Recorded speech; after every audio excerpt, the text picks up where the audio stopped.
रोज अखबारों के हेडलाइंस में एक ही चीज आती है, बांके बिहारी में 2 बेहोश हो गए, 2 मर गए। विपक्ष क्या है, उनका डेली अब्बा बदल जाता है। भारतीय जनता पार्टी इस बार इतिहास रचने जा रही है, 400 पार होगा। विकसित भारत यानी क्या अब हो जाएगा। जो वर्ल्ड भी हमारा ये देखता रह जाएगा कि मोदी जी ने हिंदुस्तान के लिए क्या कर दिया।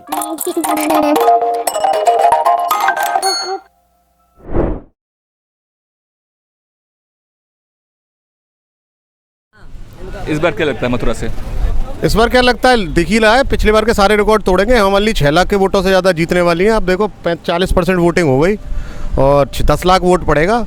10 लाख वोटों में से 8 लाख हेमा मालिनी को मिलेगा। 2 लाख में सब ये जो बैठे हुए खीरीज जो दिख रही है आपको, ये वो सिक्के हैं 5 पैसे 10 पैसे वाले, चल भी नहीं रहे मार्केट में, लेता भी नहीं है कोई।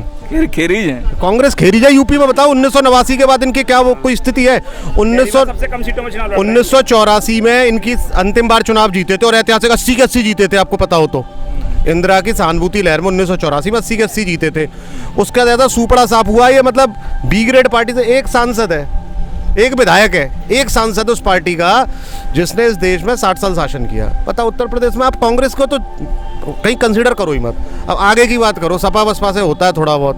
वो प्राइवेट लिमिटेड फैमिली पार्टी है, उनकी भी स्थिति आपने देख ली 2014 के बाद गया है, अपनी घर की सीटें बचा नहीं पा रहे। एक्चुअली विपक्ष वाले जो कह रहे हैं ना कि जो गठबंधन है वो स्ट्रांग है। ऐसा है, विपक्ष क्या है, विपक्ष क्या है, उनका डेली अब्बा बदल जाता है। अब्बा बदल? हाँ, मैं बताऊं कैसे उनका अब्बा कैसे बदलता है। ये जो विपक्षी समर्थक है उसका अब्बा यूपी में है अखिलेश, दिल्ली में है उसका अब्बा केजरीवाल, महाराष्ट्र में चला जाएगा उसका फिर अब्बा बदल जाएगा, उसका नया अब्बा हो जाएगा। उनका स्टेट के हिसाब से अब्बा बदलता है। आप समझ रहे मेरी बात?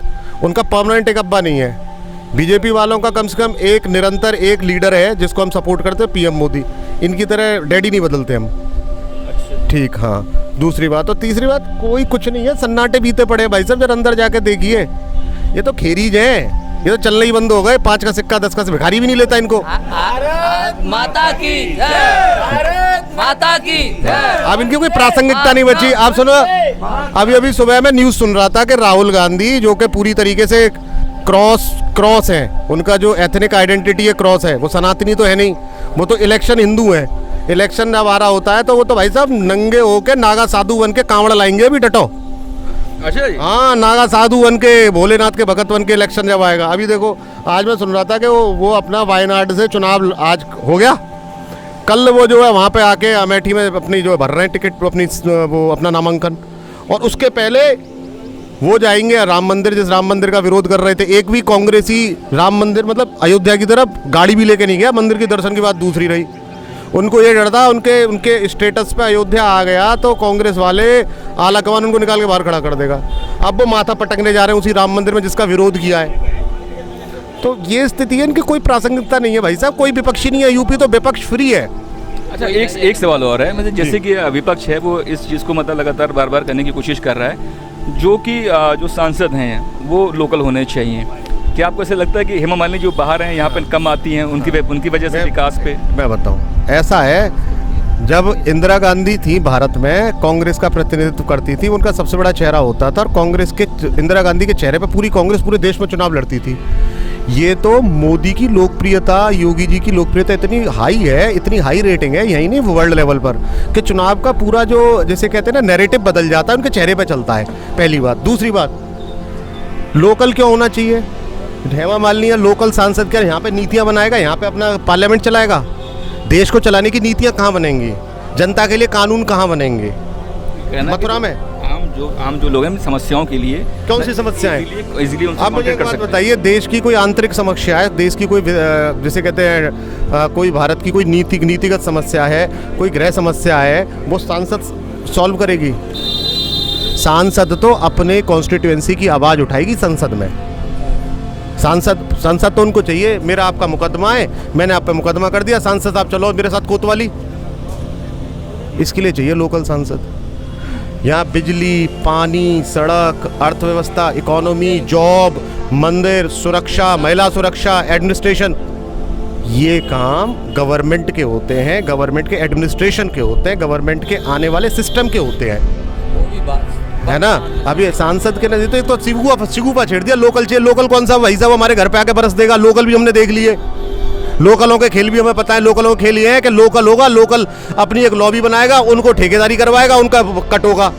मैंने सब हमने लोकल भी देखे हैं, अच्छा जी, है ना, लोकल भी देख लिए हैं। लोकल भ्रष्टाचार में तरह उन्मुक्त होगा, सड़क बनेगी नहीं क्योंकि 40% कट पे अपने वाले को इसका ठेका दिलवा देगा। लोकल भी देख रखे हैं। कम से कम बाहर वाले का होके काम तो हो रहा है। अच्छा जी, लोकल वाला होगा कि भाई लोकल वाला कहाँ का है, साहब बलदेव का है, तो बलदेव में काम कर देगा, कोई सांसद को विधायक भी लड़ेगा वो आगे चल के, स्पेसिफिक एरिया में तो वहीं पे काम करेंगे। तो ऑब्वियसली पहले देखे नहीं हमने, कोई सब लोकल सांसद नहीं देखे। आपको जो फायदा मिलेगा, जो ग्रास रूट लेवल का वोटर है, जो ग्रास रूट लेवल की जनता है, उसको फायदा मिलता है सरकार की नीतियों का, न कि सांसद उसमें सांसद निधि आ रही है उसको लगा ले, उसके अलावा तो कुछ नहीं होगा।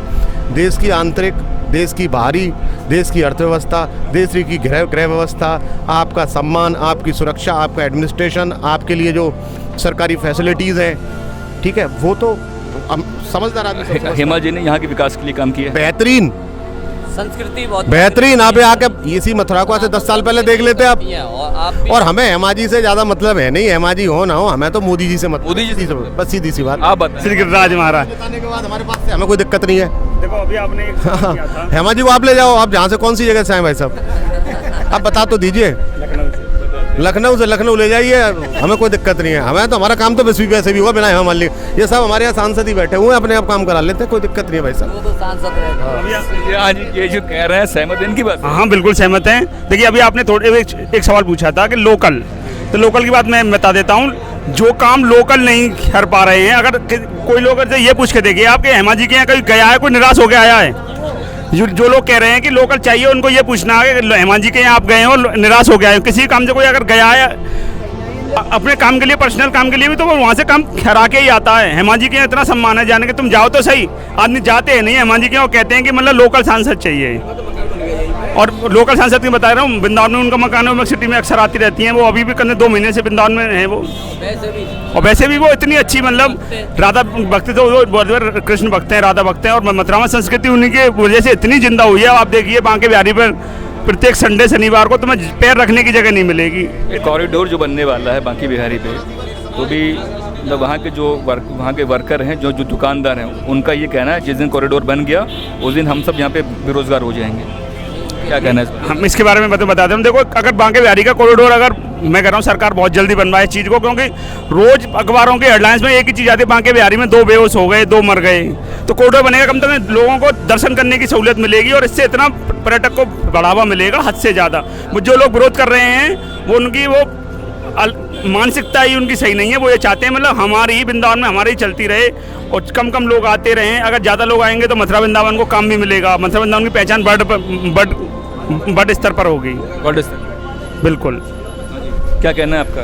उनकी ये कॉरिडोर बनने से एक छवि बनेगी वृंदावन की और रोजगार बढ़ेगा, क्योंकि जब कॉरिडोर बनेगा तो उसी तरह से मॉडिफिकेशन होगा।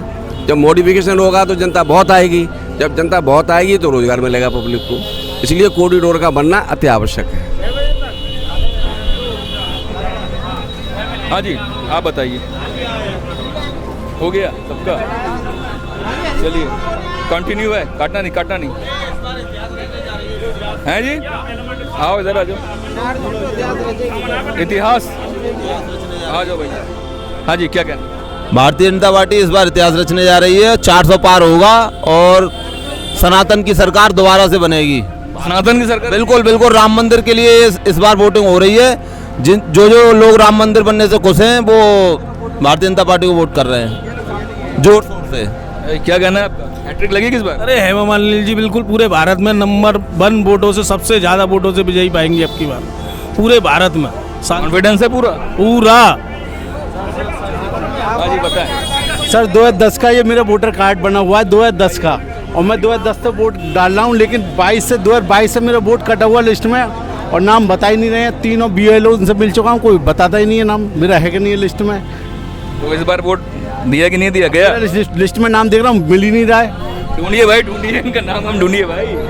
एक वोटर नहीं क्या हुआ, क्यों काटा, ये वजह तो मालूम पड़े क्यों कटा। हाँ आप बताइए। अब मुझे क्या पता, मैं कैसे बता सकता हूँ क्यों कटा? मन की बात बताइए। हो सकता है किसी ने गड़बड़ करी है। गड़बड़ की? अच्छा बताइए, ओवरऑल जो देख रहे हैं क्या लगता है इस बार आपको? ओवरऑल तो जो है वही है, जो जहाँ बैठे हुए हैं वही हैं, कहीं जाने वाले टिके रहेंगे, बने रहेंगे। बने रहेंगे। परिवर्तन चाहते हैं देखना होती है और सामने में दम नहीं है सामने किसी में दम नहीं है। वोटर देखिए भैया, इनका कार्ड वार्ड बनवाइए। कटा हुआ है, नॉट फाउंड, कटा हुआ है ना, कटा हुआ है। अब बताओ क्या करा यार। एक वोट गया, एक वोट गया, मैं तो 22 से गया और इसमें निकाय चुनाव में मैंने डाला।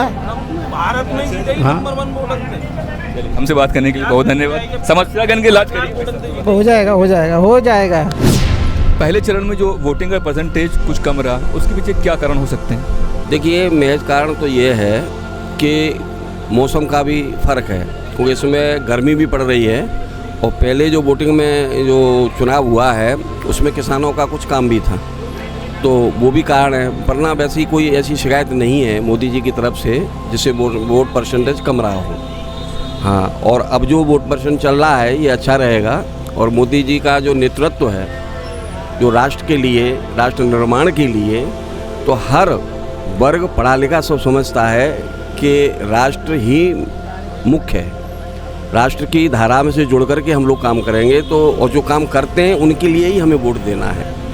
हाँ, और जब हमारा राष्ट्र मजबूत होगा तो हमारा देश भी मजबूत होगा, सब कुछ मजबूत होगा। क्या लगता है इस बार 400 पार? ईश्वर ने चाहा तो 400 पार, क्या 407 और 410 के समथिंग में आना चाहिए। कॉन्फिडेंस है पूरा कॉन्फिडेंस है।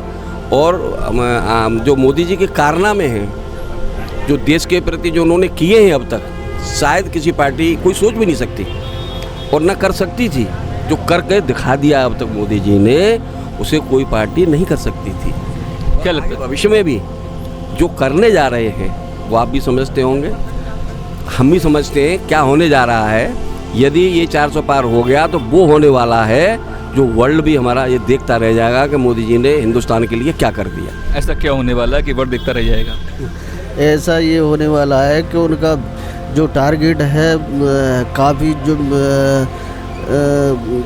जो बना रखी उन्होंने योजनाएं जो बना रखी हैं, उन योजनाओं को लागू करेंगे, उनके ऊपर व्यवस्थाएं बनाएंगे। 400 पार तो जाने ही जाने हैं, जाना ही जाना है। बिल्कुल बिल्कुल। क्या लगता है आपको? अब हमारे देश में यानी कि सारे जो यहाँ की मैन्युफैक्चरिंग जो करी जा रही है, पहले हम और देशों के ऊपर डिपेंड रहते थे, वो अब हमारे इंडिया में बनने लगे। और जैसे लैपटॉप है, मोबाइल है, जेट हैं और ये आगे के जो भी बन रहे हैं युद्ध संबंधी, ये सब अपने भारत में ही निर्मित हो रहे हैं। शक्तिशाली है, बनने की ओर जा रहा है और जहाँ तक है वहाँ तक विकसित भारत यानी क्या अब हो जाएगा जी। हो जाएगा? हाँ जी, विकसित भारत हो जाएगा, मोदी जी की गारंटी है जी। गारंटी? हाँ जी, गारंटी है मोदी जी की। मैन्युफैक्चरिंग उन्होंने जो रखा है मैनिफेस्टो, हाँ, कांग्रेस वालों ने, ये हमारे हिंदुत्व के लिए बहुत खतरनाक है। खतरनाक? देश के लिए भी खतरनाक। कैसे बताएं जरा? भाई उसमें कुछ चीज़ें ऐसी दी गई हैं कि किसी की काटी जा रही हैं, किसी को दी जा रही हैं, किसी का सर्वे होगा, किसी का वो होगा, इनडायरेक्ट में कह रहा हूँ मैं, तो ये सब चीज़ें गलत हैं, ये नहीं होना चाहिए। हाँ, और एक ऐसा मैन्युफैक्चरिंग होना चाहिए जो हर समाज, हर जाति, हर धर्म, हर वर्ग के लिए एक सा होना चाहिए, सबको फ़ायदा हो। अब जहाँ मान लो एक पक्ष के लिए फ़ायदा हो और 10 पक्षों के लिए नुकसान हो, तो इसे जनता जो नकार देगी इसको। क्या संदेश देना चाहते हैं? संदेश में ये देना चाहता हूँ कि जो भी पार्टी हो, जो भी अपना वो बना के दे, क्या बोलते हैं उसको, मैन्युफैक्चर बना के दे, तो ऐसा दे जो देश हित, राष्ट्र हित और जनता हित वो होना चाहिए, तब जनता उनको लाइक करेगी। वरना इस प्रकार की जो बातें रखेंगे तो उसी पार्टी को जनता नकारती चली जाएगी हमेशा के लिए। आपके पास 400 पार किस पर गए? बिल्कुल 400 पार होनी है जी, इसमें तो कोई संदेह है ही नहीं। क्योंकि जैसे उनका काम चल रहा है मोदी जी का, योगी जी का, हमारी यूपी में सड़क जोड़ने का काम, पानी का काम, गैस का काम और वंदे भारत उसका काम चल रहा है, तो इसमें कोई संदेह नहीं है। हम जीत की ओर जा ही रहे हैं, जीत की ओर जा रहे हैं, बिल्कुल जा रहे हैं साहब। और हमारे पत्रकार जी का सहयोग है, हमारा प्रशासन का, यही इसी ये जो बात कह दी ना आपने, तो विपक्ष इस बात को कहता है कि मीडिया का सहयोग इसलिए बीजेपी जीत रही है। ऐसी कोई बात नहीं। देखो, जो अगर आप नहीं आते तो ये बात कैसे पहुंचती, हम तक कैसे आते, तो आप ही आए तभी तो। तो भाई लोगों, आज के एपिसोड में बस इतना ही। आपको एपिसोड कैसा लगा हमें कमेंट बॉक्स में लिख के ज़रूर बताएं। और हाँ, चैनल को ज़्यादा से ज़्यादा शेयर करें, लाइक करें, सब्सक्राइब करें। Thank you.